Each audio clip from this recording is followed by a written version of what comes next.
जय श्री कृष्ण, जय श्री राम। श्रीमद् भागवत कथा के चतुर्थ स्कंद में आपका स्वागत है।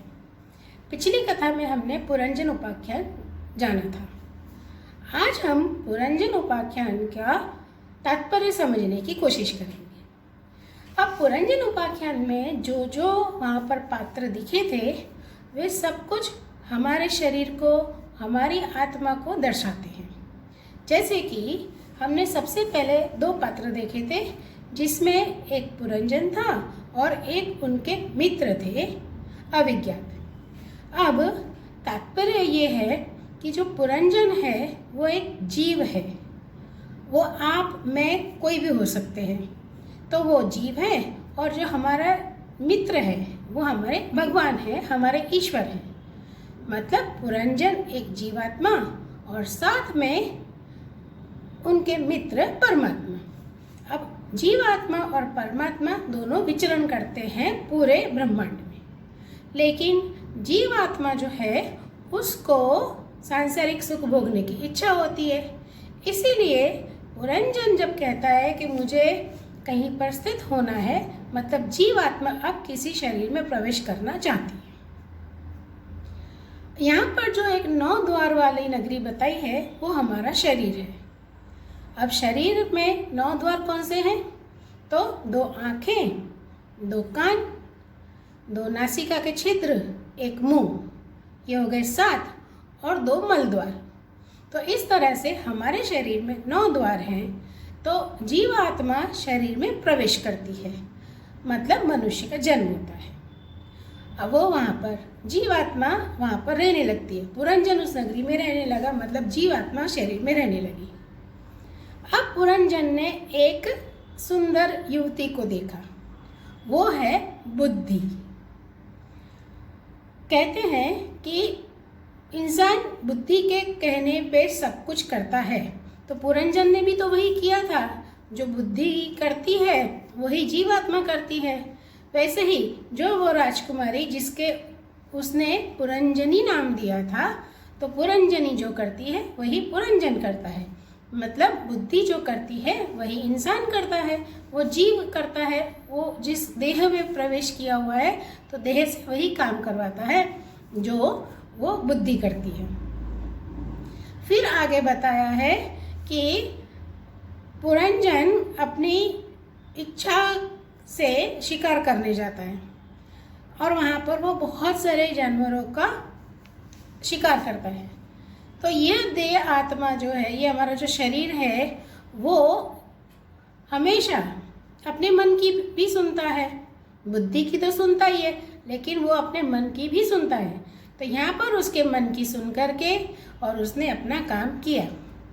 जब बुद्धि मतलब पुरंजनी रूठ गई तो पुरंजन ने उसे मना लिया। मतलब बुद्धि कहती है कि अरे नहीं, मैंने पाप कर दिया है। तब इंसान अपने बुद्धि को मना लेता है कि चलता है सब, कुछ ना कुछ वो उसे कारण दे करके, उसे बुद्धि को सांत्वना दे करके उसे मना लेता है। फिर आती है बात कि एक जरा नाम की युवती थी जिसने आक्रमण किया। जरा मतलब वृद्धावस्था। तो जैसे जैसे इंसान की, जैसे जैसे मनुष्य की उम्र बढ़ती है तो वृद्धावस्था उसे घेर लेती है। अब यहाँ पर ये बताया था कि जो राजकुमारी है उसके 10 रक्षक हैं और एक 5 फन वाला सर्प है जो उसकी रक्षा करता है, जो बाद में उस नगरी की भी रक्षा करता है। तो जो 10 रक्षक हैं वो हमारी 10 इंद्रियां, मतलब 5 कर्मेंद्रियां और 5 ज्ञानेंद्रियां।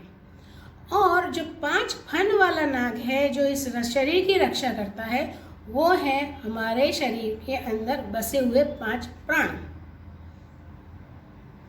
अब आगे ये बताया है कि जैसे ही जरा आक्रमण करती है और वो पूरे नगर को नष्ट कर देती है, मतलब वृद्धावस्था जैसे ही शरीर में प्रवेश करती है तो वो इस शरीर को नष्ट कर देती है।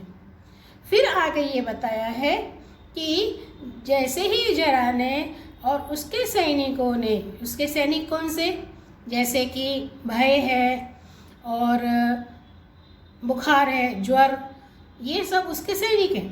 तो जैसे ही ये सब शरीर को शरीर के ऊपर आक्रमण करते हैं तो शरीर को नष्ट करते हैं। वैसे ही जरा ने जब उस राज्य पर आक्रमण किया तो राज्य को नष्ट कर दिया। और फिर धीरे धीरे क्या हुआ कि जो 5 फन वाला जो नाग था, सर्प था, उसने उस नगरी को छोड़ दिया। मतलब कि जो 5 प्राण हमारे शरीर में हैं, जरा आने पर और उसके सैनिकों के आने पर, मतलब वृद्धावस्था आने पर, भय, रोग, सब कुछ आने पर धीरे धीरे करके एक एक करके 5 जो प्राण हैं वो हमारे शरीर से निकल जाते हैं। अब इसमें आगे बात बताई है कि पुरंजन क्योंकि वो हमेशा स्त्री में आसक्ति रखता था तो इसीलिए अगले जन्म में वह स्त्री बना। यही कर्म का सिद्धांत है कि आप अपने अंत समय में या आप अपने पूरे जीवन में जिस चीज़ में आसक्ति रखेंगे आप अगले जन्म में वही बनेंगे। जैसे जड़ भरत की कथा में भी आता है कि क्योंकि उसने अपने अंत जीवन में हिरण में अपना मन लगाया था तो अगले जन्म में वो हिरण बना था। वैसे ही जब पुरंजन ने अपनी पूरी जिंदगी स्त्री में आसक्ति रखी तो वो अपने अगले जन्म में स्त्री बना। तो इसीलिए कहते हैं कि अपना मन भगवान में लगाओ। भगवान में मन लगाने से आपको भगवान प्राप्त होंगे।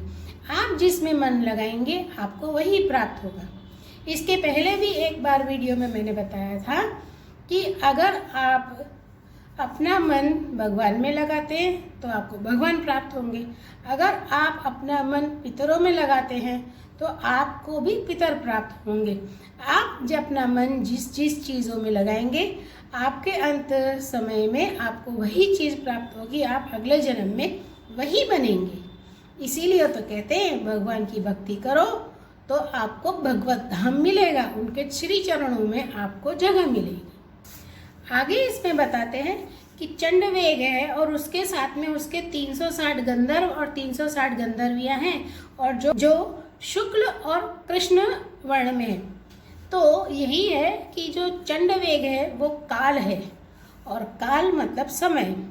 समय पूरा वर्ष जो एक संवत्सर है, एक संवत्सर में 360 दिन होते हैं, 360 रात्रि होती है।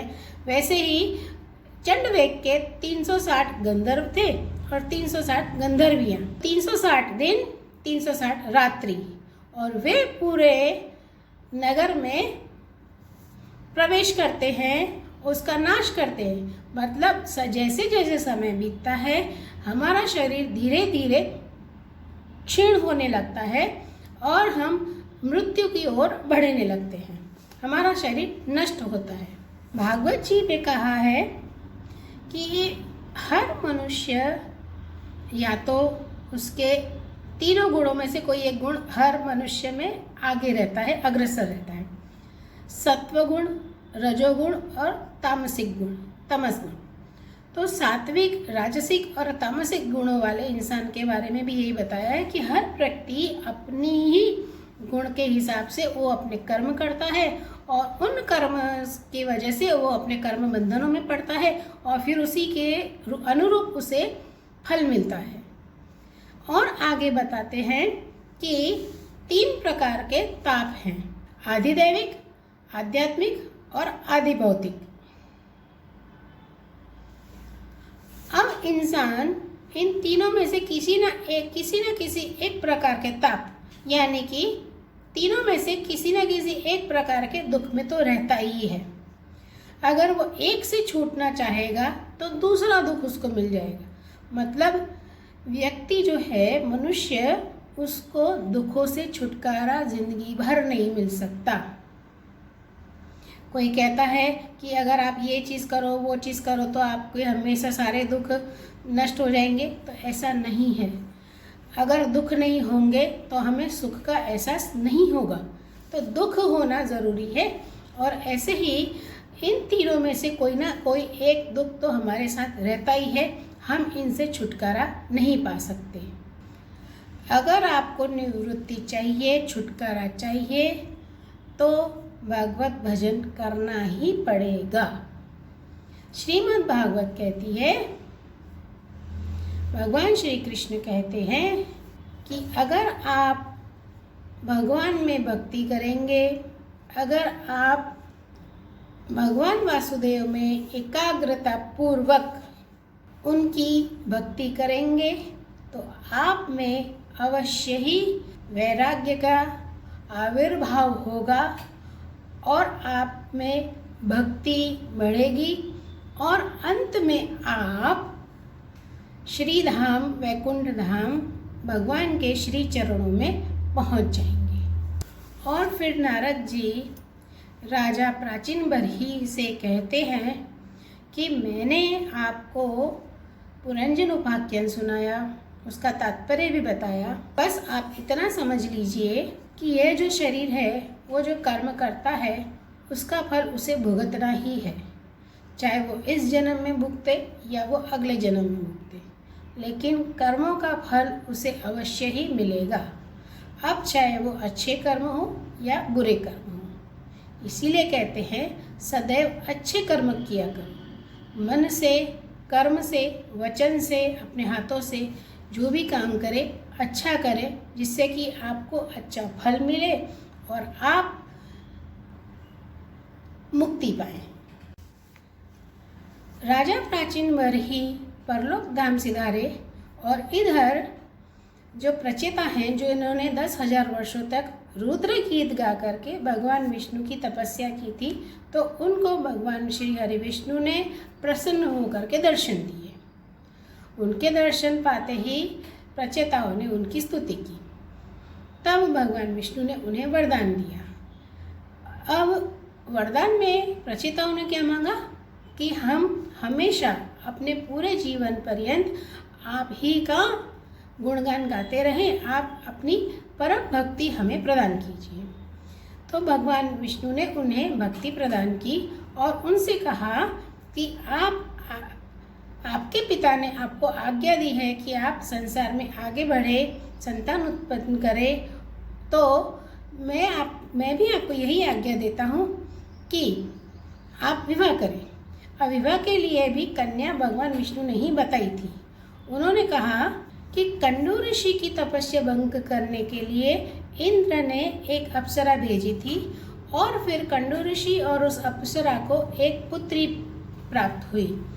अब वह अप्सरा उस पुत्री को जंगल में वहीं छोड़ करके स्वर्ग की ओर चली गई। तब सभी वृक्षों ने उस कन्या को पाल पोस कर बड़ा किया। चंद्रमा ने अपनी औषधियाँ पिला करके और सभी वृक्षों ने अपने फल दे करके उस कन्या को बड़ा किया है। तो आप उस कन्या से विवाह करें और फिर आपको उस कन्या से एक पुत्र रत्न प्राप्त होगा, जिससे आपका नाम पूरे ब्रह्मांड में, पूरे जगत में और भी फैलेगा, आपको और भी यश मिलेगा। जैसे भगवान विष्णु ने कहा था वैसा ही प्रचेताओं ने किया।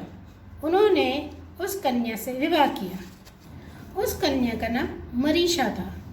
उससे उन्हें एक पुत्र रत्न प्राप्त हुआ जिसका नाम दक्ष था, जो चाक्षुष मनवंतर में दक्ष प्रजापति हुए और उन्होंने ही फिर आगे इस संसार को चलाया और अपनी और संतानें उत्पन्न की। भगवान श्री हरि विष्णु के आशीर्वाद से प्रचेताओं ने 10 लाख वर्षों तक इस संसार पर राज किया। फिर उन्हें यह ज्ञात हुआ कि बहुत ज़्यादा समय बीत चुका है, अब हमें अपने परम धाम की ओर चलना चाहिए। तब फिर वे नारद जी से मिले। नारद जी ने उन्हें उपदेश दिया, अध्यात्म योग की शिक्षा दी। इसके साथ में उन्होंने भागवत से जुड़ी हुई कई बातों का उन्हें बोध कराया। रचयितागण ने ये सब सुना और अपने आप को धन्य माना और फिर वे अध्यात्म योग के द्वारा अपना इस शरीर को छोड़ करके, शरीर को त्याग करके और वे परलोक धाम सिधार गए। और इस प्रकार यहाँ पर चतुर्थ स्कंद समाप्त होता है। आगे हम पंचम स्कंद में प्रवेश करेंगे। आज की कथा आपको कैसी लगी कृपया कमेंट करके ज़रूर बताइएगा। धन्यवाद।